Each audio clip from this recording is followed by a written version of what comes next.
सालनि खां पोइ वरी असां हिन मैदान में हिन गार्डन जो नालो एक्चुअली हेमू कलानी गार्डन ई अथव। असांजे पंचायत जो टेक ओवर कयो हुयो, कहिड़े कारणवश ही मेंटेन पंचायत न करे सघी त BMC खे ॾिनो हुयो, पर अॼु बि BMC जे रिकॉर्ड में हेमू कलानी गार्डन ई लिखियलु अथव। त इहा असां सिंधियुनि खे फ़ख़ुरु हुजणु खपे त असांजो हिकिड़ो लोखंडाला में गार्डन आहे। ऐं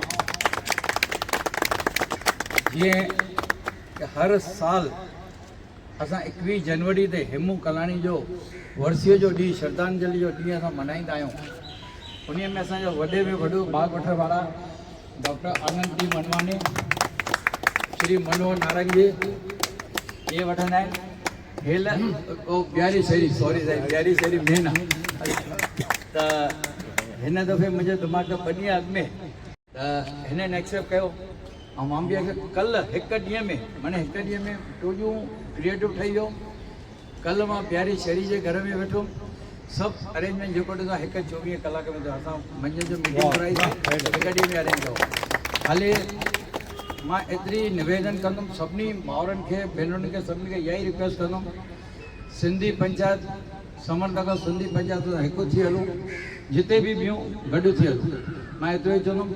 हींअर मां डायरेक्ट श्री आनंद मनवानी खे चवंदुमि त 2 अखर चवनि ऐं तंहिंखां पोइ भॼन या गीत कोई शुरूआत कनि प्लीज़।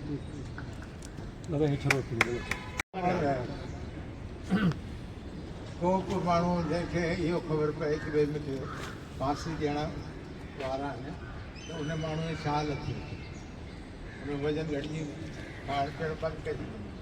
पर हेमू कॉलोनी जॾहिं ॿुधो कि भई हुनखे फांसी श्रद्धांजलि ॾिनी या हुनखे प्रचार थियो, पर हाणे सुजागी आई आहे।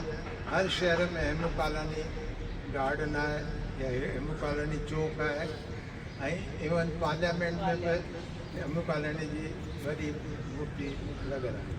त असांखे वॾी ख़ुशी जी ॻाल्हि आहे कि इन असांजे वीरनि जे करे ई असांजे देश खे आज़ादी मिली ऐं देश स्वतंत्र थियो। असां अॼु स्वतंत्र भारत में रहूं पिया। त महिरबानी करे पंहिंजे देश जे बारे में सोचियो, पंहिंजे वीरनि जे बारे में सोचियो, जिन कुर्बानियूं ॾिनियूं, ॿियनि को घणनि सिंधियुनि कुर्बानियूं ॾिनियूं आहिनि।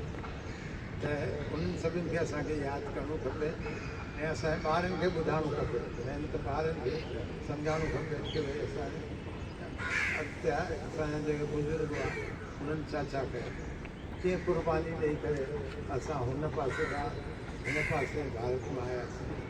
इहे हिकु वॾी दास्तां आहे, इहो हिस्ट्री आहे।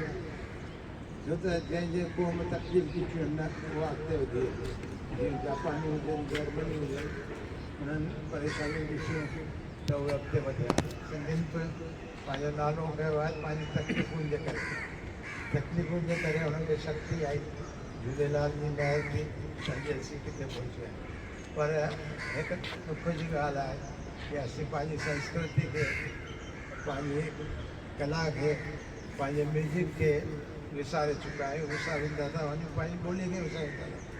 त इहे ॻाल्हियूं असांखे सभिनि खे सम्झाइणियूं आहिनि कि असांजो पहचान असांजी ॿोली आहे, असांजो अस्तित्व असांजी ॿोली आहे, असांजी संस्कृति आहे, उनखे क़ाइमु असांखे रखणु।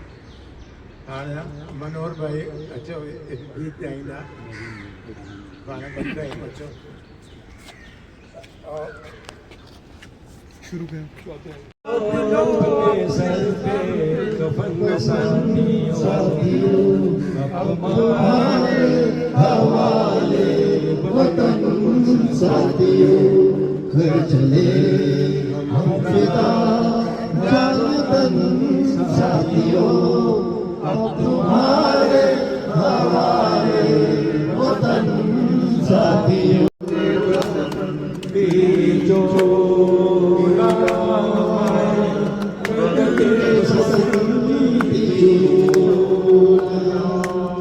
दम निकले इस देश की खातिर, दम निकले इस देश की खातिर, एक बार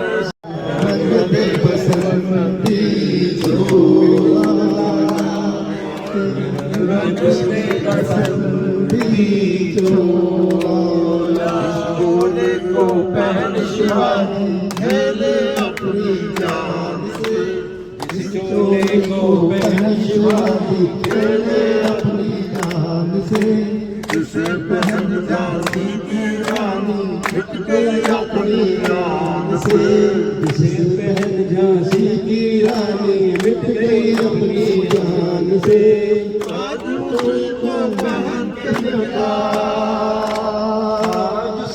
हिकु सिंधी कविता आज़ादीअ जो दीवानो। असांजो हेमू कालाणी हो आज़ादीअ जो दीवानो, उन जे बारे में हिकु कविता। हेमू हो आज़ादीअ जो दीवानो, दीवानो दीवानो। हू वीरनि में वीर, शूरवीर, बलवान पहलवान। सिंध जे सखर जो साहसी निडर नौजवान। हेमू हो पढ़ाईअ में तेज़, स्विमिंग में एस। देश जे आज़ादीअ जो दीवानो दीवानो। मुल्क मथा जे जान ॾिनी आ, यादि करो कुर्बानी हेमू कलानी। हेमू कलानी, हेमू कलानी, हेमू कलानी।